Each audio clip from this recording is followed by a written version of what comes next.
I can't handle it right now.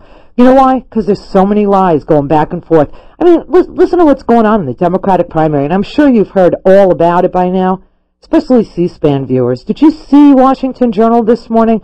You know, everybody that called in for the Democratic side, they were absolutely right. And all the idiot Republicans, they have no idea what they're talking about, but we're giving them food for their idiotic thoughts. I mean, it's just, listen, here's what everybody was calling up in response to. There's a few things going on, and it really better stop. First of all, the Democrats are behaving as if we only have 2 candidates in this primary. We have 3, and if you count Michigan, we have 4. I'll get to that. I have advice for people in Michigan for tomorrow. It's so screwed up, I can't even tell you what they did in Michigan. The chairman of the Democratic Party in Michigan was on C-SPAN this morning explaining away why, if you vote in the Democratic primary tomorrow, it doesn't count for delegates. And we all know the name of the game is delegates for the convention. Whoever gets the nomination is going to have the most delegates. Yes, there's like 800 and something super delegates, and they don't have to be elected by anybody. But, you know, it's just unbelievable what happened in Michigan, and we'll talk about what to do. I have a perfect solution what to do. And if you follow my advice about what to do in Michigan tomorrow, Dennis Kucinich will win Michigan tomorrow. Yes, he will. And we will have our horse race again. Instead of saying that there's only 2 candidates, there's actually, listen, there's 3 candidates as far as I'm concerned. I mean, you have the delegate count with Barack Obama ahead by 1. Hillary, I think he's got 25. Hillary's got 24. And John Edwards has 18. That's a horse race. I hate to tell those Democrats that. But the people who are writing in the newspapers and the people who are writing on the blogs and the people who are making the speeches seem to think that it's over. You know what? We'll tell you when it's over. We are the damn voters. We'll tell you. We'll let you know. What was that? Maybe it was the fairy tale. I don't know. You know, seriously, this is really getting ugly. And, you know, I don't even know where to begin. So I'll begin with the first thing that happened. The first thing that happened last week that caused, like, you know, major grief for the press. Not for us, but for the press and for some African Americans who didn't hear the whole quote and were told the wrong thing. So here's what was really said.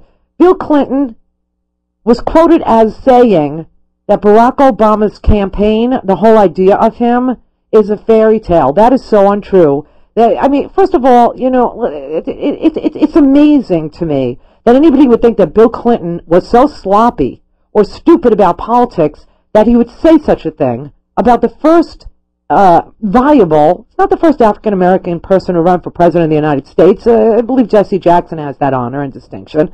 And, you know, Al Sharpton's run. We've had African-American candidates, but nobody has, you know, moved this far in the race.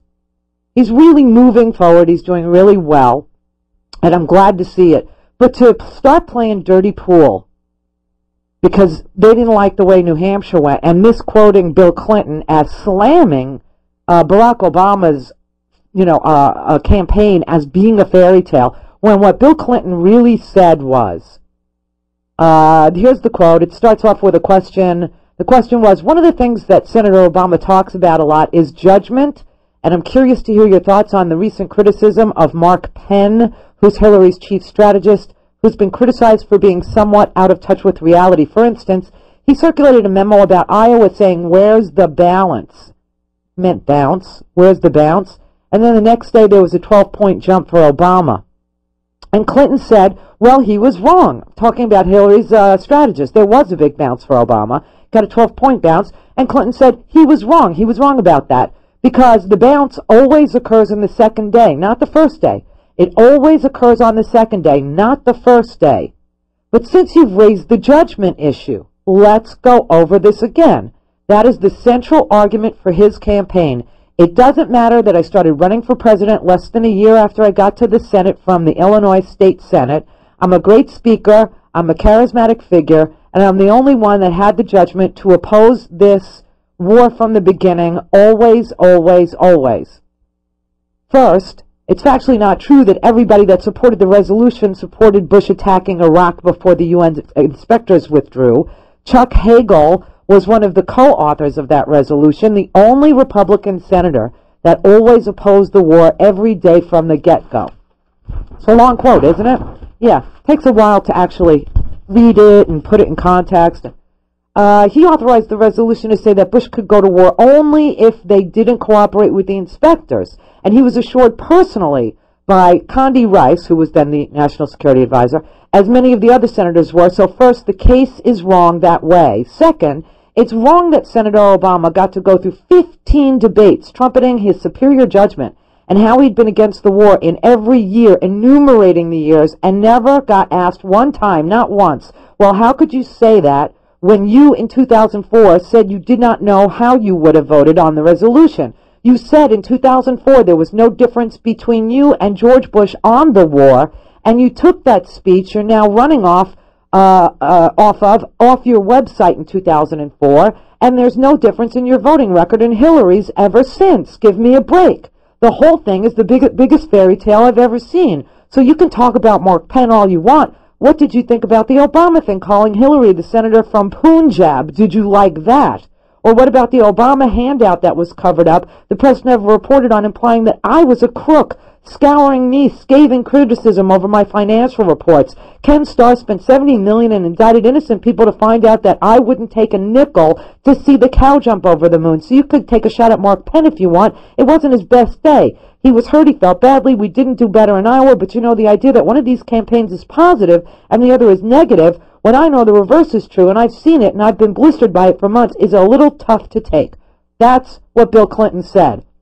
He did not call Barack Obama's campaign a fairy tale, and I could see, if he had, how it would be insulting to Barack Obama supporters of all stripes. If I had thought that that's what he said, whether or not I was a Barack Obama supporter, I'd be pissed off because I don't want to see the Democrats sniping at each other this early in the race. And I am pissed off. And but this particular lie came from the Obama camp, okay?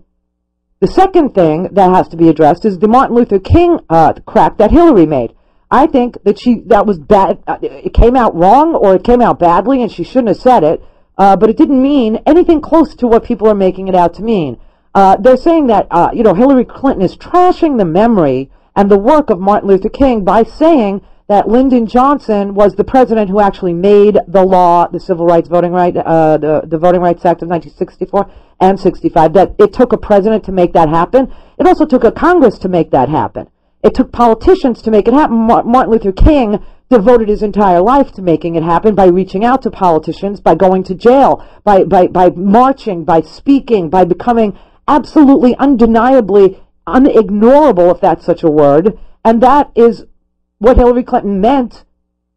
And she actually fleshed it out on Meet the Press. She totally should not have said what she said because it came out wrong. But to tell me that any Democrat would slam Martin Luther King, that's like saying they don't support the troops. It's bullcrap. It will never happen that a Democrat will trash Martin Luther King. But it's like a Republican trashing Ronald Reagan. It's never going to happen. Not going to happen. So this whole stupid fight is ridiculous. Hillary's mistake was saying it took a president to do it, and saying it in such a way that it did sound abrasive. Barack's mistake is BSing about his position on the war, and BSing about what Bill Clinton said. And Michelle Obama today gave this big speech about how dare Bill Clinton call this whole thing a fairy tale. In such a moment of inspiration. I agree it is a moment of inspiration, and I'm really upset that anybody, the Barack Obama campaign and the Hillary Clinton campaign, both guilty of doing this stuff. This is crap. This is absolute crap.